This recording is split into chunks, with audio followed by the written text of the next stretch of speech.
It's been a nice quick progression here. Yeah. Let's walk on back. The lights will kick on as we go. They're all motion censored.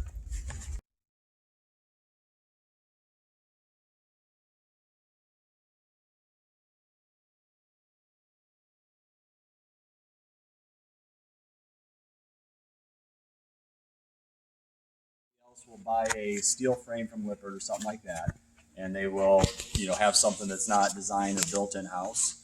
Where we manufacture and engineer all of our own frames. Everything gets welded up here. Here's the frame table.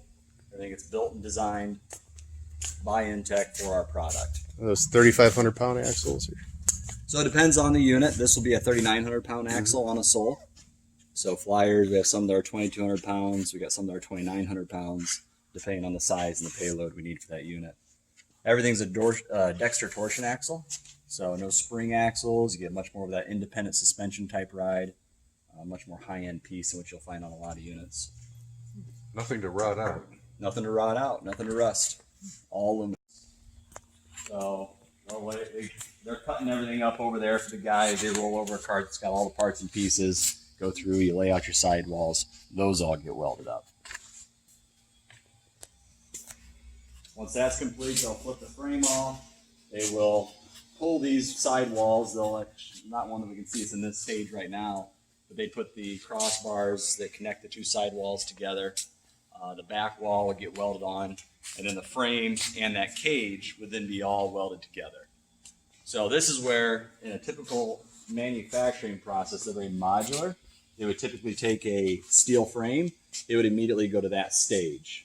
And there would be no sidewalls on it. There'd be no roof, no ceiling.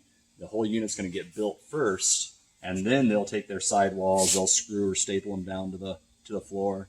They'll screw or staple the ceiling together, and that's what's holding their whole unit together. Our whole unit's constructed with this cage. Wow. So this is where, and we'll see a little bit further down there. This is where we're not dependent upon that laminated foam wall to hold everything together. You have a whole structure here. Now your fiberglass is over the top of Asdale. It will be screwed where all these openings are, and then we use a Sikaflex bonding agent to bond it to the sidewall.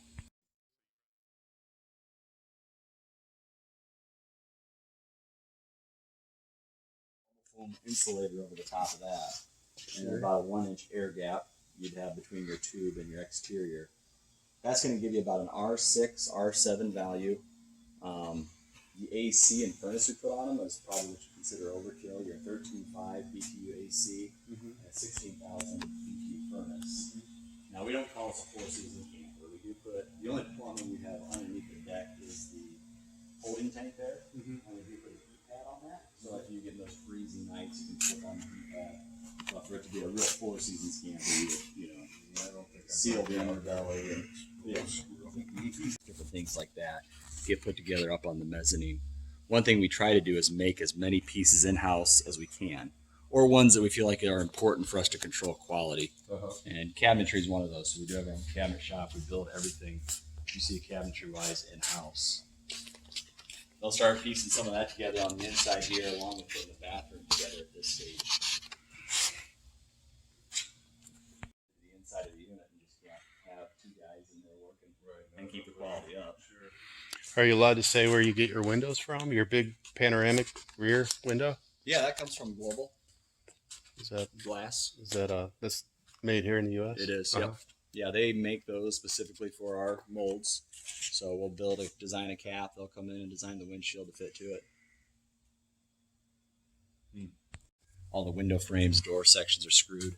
This will then, the rest of every bar will be Sikaflexed and bonded to the wall as well. We've got these things really dialed in where we haven't had a single water intrusion issue, except for around one roof vent fan. So that's a one-piece roof. All the way back. Piece of rub rail right now. So now the ceiling goes on, they'll take that off. They'll put on another piece of rub rail over the top of that. That's the piece I was telling you about that we would actually caulk the backside, lay it on, caulk, and then around the sides of the sidewalls, caps on. They'll be doing a lot more of your interior work and cabinetry is kind of getting finished out and placed here at this stage. So it's 19 foot from the ball to the bumper. That's the way everybody measures theirs. Yeah, it's your overall length. Your interior length is kind of a funky number to get from us because you have where your floor stops way back here. Then you have, you know, where your dinette stops way up here. And we get a lot more usable space out of our campers by taking this cap and angling it